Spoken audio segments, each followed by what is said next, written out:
మహాగణాధిపతయే నమః. ఓం గురుభ్యో నమః. ఓం శ్రీమాత్రే నమః.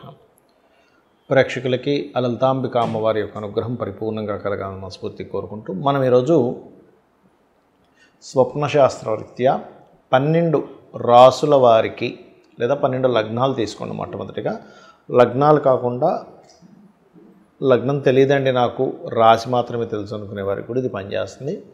మనకి ఒక్కొక్క రాశికి ఎటువంటి స్వప్నం వస్తే వారికి బెనిఫిట్గా ఉంటుంది, లేనట్లయితే ఇబ్బందికరంగా ఉంటుందా, దానికి చేసుకోవాల్సిన పరిహార మార్గాలు ఏమిటి అనేటువంటి అంశాలు తెలుసుకుందాం. అయితే ఇక్కడ మొట్టమొదటిగా ఏంటంటే స్వప్నం అనేటువంటిది ఒక ఎంట్రీ పాయింట్. అంటే మనకు చూడండి, దేవతలు వస్తుంటారు, వాళ్ళు పూజించే దేవతా స్వరూపం వస్తుంది, వాళ్ళ కొన్ని ఇన్సిడెంట్స్ వస్తుంటాయి, లేకపోతే పితృదేవతలు వస్తుంటారు, చనిపోయిన వాళ్ళు వస్తుంటారు. అమ్మవారు స్వప్నరూపేణ సంస్థిత, యాదేవి సర్వభూతేషు స్వప్నరూపేణ సంస్థిత అంటారు. అంటే స్వప్న రూపంలో కూడా అమ్మవారు ఉంటుంది. మనకి దాని మీద శాస్త్రమే ఉంది.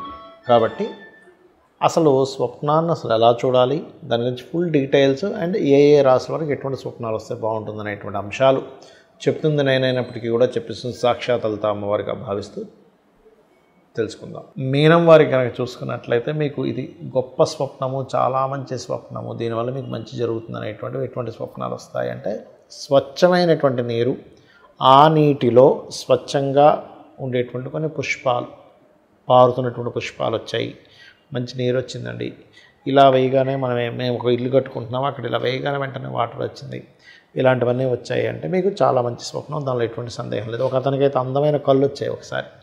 అదేమిటంటే ఒక అమ్మవారి నేత్రాలు పెడుతున్నట్టుగా మంచి అందమైన దిద్దుతున్నట్టు వచ్చిందండి అన్నాడు. అప్పుడు నేను చెప్పాను, లేదు బాబు, నీకు ఫైనాన్షియల్గా గతంలో కంటే కూడా ఇప్పుడు ఇంకొంచెం గ్రోత్ పెరుగుతుందని చెప్పడం జరిగింది. అలాగే మరొక విషయం ఏంటంటే ఇక్కడ మీనం వారికి భూమి మూలంగా అంటే భూ సంబంధంగా లేదా యాన్సిస్టర్స్ ప్రాపర్టీ సంబంధంగా వాళ్ళకేదో ఒక పొలం ఉండేది సార్, అసలు అక్కడ ఎప్పుడు ఏది పండదు, నీరు సరిగా ఉండకపోవడం వల్ల, కానీ అక్కడ బాగా పండినట్టుగా వచ్చింది అన్నాడు ఆయన. అప్పుడు నేను చెప్పాను, లేదులేండి, మీకు ఏదైనా పూర్వీకుల ఆస్తుల మూలంగా కొన్ని లాభాలు వస్తాయని. అంటే ఇక్కడ ఏంటంటే మనం దాన్ని అసలు అదేమిటి, ఆ స్వప్నం ఎలా వచ్చింది, ఆ స్వప్నం వచ్చినటువంటి దాని మూలంగా కలిగినటువంటి ఫలితం ఏమిటనే దాన్ని మనం అర్థం చేసుకోవాలి.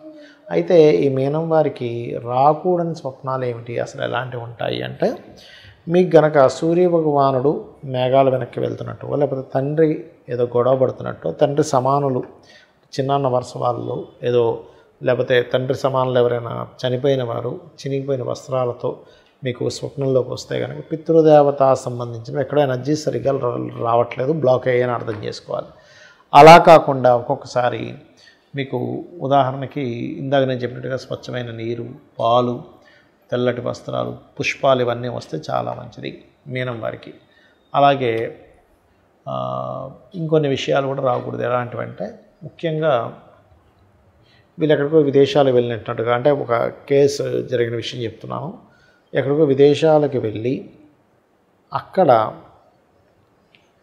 ఏదైతే పదార్థం, తినే పదార్థం ఉంటుందో ఆ తినేటువంటి పదార్థాలన్నీ సడన్గా నల్లగా అయిపోయినట్టు వచ్చిందండి అన్నాడు ఒకసారి నాతో. నేనేం చెప్పానంటే అప్పుడు, బాబు నువ్వు విదేశాలకు వెళ్ళి అక్కడ ఏదైనా బిజినెస్ చేద్దామని చూస్తున్నావా, ఇక్కడ ధన సంబంధించిన విషయంలో ఏదైనా ఈ మధ్య ఏదైనా డీల్స్ ఉన్నాయంటే ఆయన చెప్పాడు. అవును సార్, ఒక 1 వీక్లో ఒక అతనితో ఫ్రాంచైజీ తీసుకోవాలి, అది విదేశీ కంపెనీలు అవన్నీ, అక్కడ నుంచి ఫ్రాంచైజీ తీసుకొని ఇంటికి తెచ్చుకోవాలి, సమ్ బర్గర్ రిలేటెడ్ ఐటమ్ అంటే అదేదో. అప్పుడు నేను చెప్పింది ఏంటంటే కొంచెం ఆ ఫ్రాంచైజీ మనీ కట్టేటప్పుడు, ఇన్వెస్ట్మెంట్ చేసేటప్పుడు కొంచెం చూసుకొని రీసెర్చ్ చేయండి చెప్పినప్పుడు దాని యొక్క రిజల్ట్ ఒక 15 రోజుల్లో రావడం జరిగింది. ఏంటంటే అది కొంచెం ఆ ఫ్రాంచైజీ ఇచ్చిన ఆ కంపెనీ వాళ్ళు సరైన సప్లై చేయకుండా ఇబ్బంది పెడుతున్నారు అనేటువంటిది ఇంకొక వ్యక్తి ద్వారా ఈయనకు తెలిసింది. తద్వారా దాన్ని ఆపుకున్నాడు. అంటే ఏమిటంటే ఎవరైనా అమ్మవారి భక్తులై నిత్యము కనుక అమ్మవారిని ఆరాధిస్తూ ఉన్నట్లయితే ఖచ్చితంగా ఆ యొక్క అమ్మవారు మనకి స్వప్న రూపంలో అందజేస్తుంది. అసలు మనకి ఏదైనా స్వప్నం వచ్చినప్పుడు దానికి స్వప్నశాస్త్రంలో ఉన్నటువంటి రూల్స్ ఏమిటి చూసుకున్నట్లయితే ఒకటే గుర్తుపెట్టుకోండి, వాళ్ళు చాలా క్లియర్గా చెప్పారు. మీరు ఉదయం పూట ఏదైనా చూసిన స్వప్నంలోకి వస్తే దాన్ని లెక్కలో తీసుకోకూడదు. ఎవరితోనైనా దాని గురించే మాట్లాడారు, ఏదో ఒక పులి గురించో లేకపోతే ఒక స్నేక్స్ గురించో రకరకాల డిస్కషన్స్ ఉంటాయి, దాని గురించి చాటింగ్ చేయడమో మాట్లాడటమో చేశారు, అది స్వప్నంలోకి వచ్చినా దాన్ని తీసుకోకూడదు. అలాగే మీరు దేని మీద అనుమానించారు, అంటే అలాగా ఎవరో వచ్చేదో నన్ను ఏదో అటాక్ చేయబోతున్నారనో ఇంకా రకరకాలు ఉంటాయి కదా. అలాంటిది ఏదైనా అనుమానంతో మీరు నిద్రపోయారు, అది స్వప్నంలోకి వచ్చినా తీసుకోకూడదు. అంటే చూసినా, మాట్లాడినా, అనుమానం చేసినా ఆ యొక్క పనిలోనే పొద్దునుంచి ఉన్నారు. అంటే ఉదాహరణకి ఒక జూకి వెళ్ళి అక్కడేదో సమ్ స్నేక్ రిలేటెడ్ వాటిలో చూసారు, అప్పుడు అది అసలు వచ్చింది. అంటే ఏంటి, ఇక్కడ మీరు ఆ రోజంతా ఒక యాక్టివిటీలో ఉన్నా, ఒక యాక్టివిటీతో ఒక విషయంలో మాట్లాడినా, ఒక విషయంలో అనుమానించినా, దాన్ని స్వప్నంలో గనక వచ్చినట్లయితే దాన్ని మీరు అసలు దాన్ని పరిగణనలోకి తీసుకోవద్దు అని చెప్తుంది శాస్త్రం ఒకటి. ఇక రెండవ విషయం ఏమిటి అని చెప్పి చూసుకున్నట్లయితే ఇక్కడ శాస్త్రంలో ఉన్నటువంటిది, మీరు ఆ స్వప్నం ఏ సమయంలో వచ్చిందో చూసుకోవాలి. అంటే అలాగా రాత్రి 9 నుంచి 12 మధ్యలో వస్తే అది ఒక 6 నెలలు పడుతుంది, ఒక్కోసారి సంవత్సరం కూడా పడుతుంది ఆ స్వప్నం గుడ్ ఆర్ బ్యాడ్ మీకు ఫలించడానికి. అలా కాదు 12 నుంచి 3 గంటల మధ్యలో వచ్చింది రాత్రి సమయంలో, అలాంటప్పుడు ఏంటంటే అది ఇంచుమించు ఒక 3 నెలల నుంచి 6 నెలల వ్యవధిలో అవుతుంది. 12 నుంచి 5 గంటల వ్యవధిలో వస్తే కనుక, అంటే 3 నుంచి 5 గంటల సమయంలో వస్తే కనుక మీకు అది ఆల్మోస్ట్ ఒక 1 మంత్ ఆఫ్ టైంలో, లేదు 5 నుంచి 6 మధ్యలో వచ్చింది, ఒక 10 days to 15 daysలో కూడా అవ్వచ్చు అది ఆ స్వప్నం యొక్క రిజల్ట్, అది గుడ్ ఆర్ బ్యాడ్. అలా కాకుండా తెల్లవారుజామున వస్తాయి కనుక 1 week నుంచి 10 days లోపల మీకు ఆ స్వప్నం యొక్క రిజల్ట్ వస్తుంది.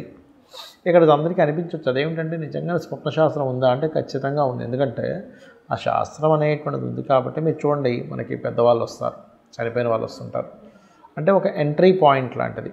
అయితే ఇక్కడ శాస్త్రంలో చెప్పింది ఏంటంటే మీకు స్వప్నం అనేటువంటిది ముందుగా ఇచ్చేటువంటి ఒక ఇండికేషన్. అయితే ఆ స్వప్నం ఎలా వచ్చిందనేది తీసుకోవాలి. ఇప్పుడు అగ్ని వస్తే మంచిది అంటాం, అంటే అది ఎలా వచ్చింది, ఊరంతా తగలబడిపోతూ వచ్చింది, ఒక ఇల్లు కాలిపోతున్నట్టు వచ్చింది, అలాగే మీకు చేతిలో ఒక చిన్న కాగడా రూపంలో వచ్చింది అగ్ని, అది చూసుకోవాలి. గోవు వస్తే మంచిది అంటారు, కానీ ఆ గోవు వచ్చి మిమ్మల్ని పొడుస్తున్నట్టు వస్తుందా, నార్మల్గా అక్కడ కూల్గా ఉందా, ఆ యొక్క స్వప్నంలో జరుగుతున్న యాక్షన్ ఏమిటి. ఇప్పుడు పాము కాటేస్తే మంచిది అంటారు, కానీ పాము చుట్టేస్తే మంచిది కాదు. ఇలాగా మనకు స్వప్నం ఎలా వచ్చింది, ఒక వాటర్ వచ్చింది అనుకోండి, ఆ వాటర్ అగ్లీగా ఉన్న వాటరా, బాగా స్వచ్ఛంగా ఉన్న వాటరా, అక్కడ ఉన్నటువంటి ఆ స్వప్నానికి మనం రిలేట్ చేసుకోగలగాలి. దీనివల్ల ఏం తెలుస్తుంది మనకి అంటే, మనం ఏదైనా ఒక పని చేయబోతున్నాము, ఆ యొక్క పని చేయడం వల్ల మనం నష్టపోతున్నామా మంచిదా అనేటువంటి స్వప్నం అనేటువంటిది క్లారిటీ ఇస్తుంది. కాబట్టి ఎవరికైనా స్వప్నం వచ్చింది, ఒక బ్యాడ్ స్వప్నం వచ్చింది అనుకోండి, అప్పుడు మరలా కాళ్ళు చేతులు కడుక్కొని నిద్రపోతే ఇంకొక మంచి స్వప్నం రావడం వల్ల అది నలిఫై అవుతుందని చెప్తారు. అలా కాదండి 4 గంటలకు ఒక మంచి స్వప్నం వచ్చిందంటే, నాకు మెలకు వచ్చిందంటే, అలాంటప్పుడు నిద్రపోవద్దని చెప్తుంది శాస్త్రం. చక్కగా స్నానపానాలు చేసేసుకొని దేవతారాధన చేసుకోవడం మంచిది. సరే, ఎవరికైనా బ్యాడ్ స్వప్నం వచ్చింది, లేచిన వెంటనే ఎవరికి చెప్పొద్దని చెప్పింది శాస్త్రం. లేచి చక్కగా మీరు మీ యొక్క నిత్య దైనందిన జీవితంలో పూజాది కార్యక్రమాలు అవి చేసుకొని ఆలయానికి వెళ్ళి దర్శనం చేసుకుని వచ్చి ఉదయాన్నే ముందుగా మీరు గజేంద్ర మోక్ష ఘట్టం వినండి, లేదా త్రిజట స్వప్న వృత్తాంతం వినండి, లేదా రామాయణ మహాభారతాలు వినవచ్చు. ఇలాంటివి చేసుకోవచ్చు. చేసుకున్న తర్వాత మధ్యాహ్నం భోజనం చేసిన తర్వాత స్వప్నం గురించి చెప్పాలట ఎవరికైనా కూడా. కాబట్టి స్వప్నం అనేటువంటిది ఏంటంటే అది ఒక మనకు ముందుగా జరగబోయేటువంటి అంశం. మీరు చూడండి, కొన్నిసార్లు ఎవరికైనా సరే